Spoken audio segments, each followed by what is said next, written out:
The upper radiator fan portion of it is actually held in place with two 10mm bolts, one here and one here. I've gone ahead and taken them out. Typically on a fan motor assembly that's never been out of the vehicle, it'd be a total of 6 bolts, 2 on the top, 2 on the bottom, 1 on each side.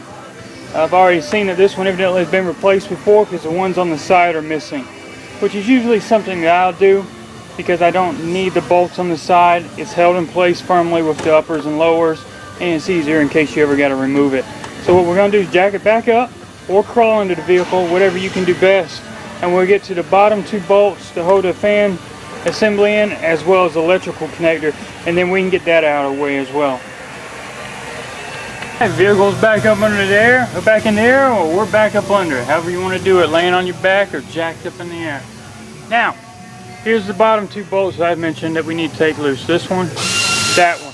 Once we get that, the radiator fan assembly will no longer be attached to the radiator.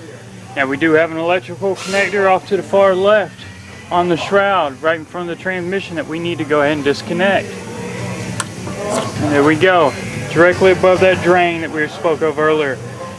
While you've got it up, and go ahead and save you some time if you want, you can go ahead and unclamp that lower radiator hose and work it off. Make sure you got your catch pan up under, because there will always be some residual antifreeze in there no matter how long that drain's been open, so that way you don't get it all over you. Now this one, as I was mentioning earlier about the trans lines, this particular model has an external trans cooler that does not use the radiator.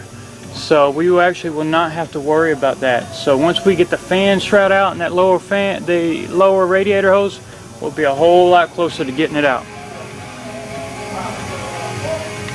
At this point we're going to go ahead and get the radiator fan assembly out. We've already taken the bolts out. Connect there, we can pull forward on the radiator to give us a little clearance. Take your time. The tight squeeze.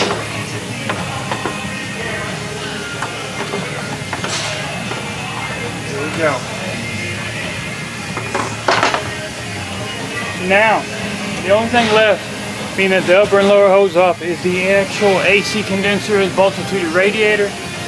There's actually a few bolts where it goes through. There's actually a total of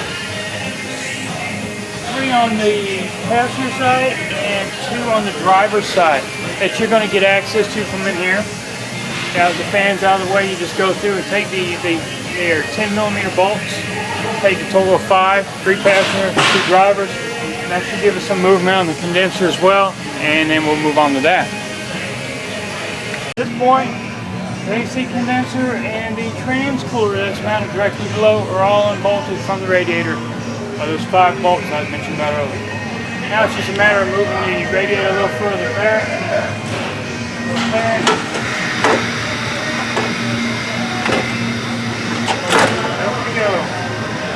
Get a radiator out. It wasn't too time consuming. It only takes about an hour and a half, 2 hours at the most probably to do this. And you probably save a lot of money doing it yourself. Now the installation is always just the opposite of removal. There's no step really that I can think of that's going to be any harder going back than it was taking it off.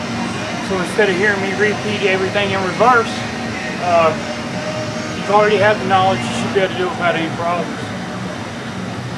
As always, I greatly appreciate you watching my videos. Always make sure you subscribe. There's always new videos coming out. Something may pertain to your vehicle now or later that will show up. That may be something that you may have a problem with later in the future. So, thanks for watching. Always stay tuned for more. Thank you.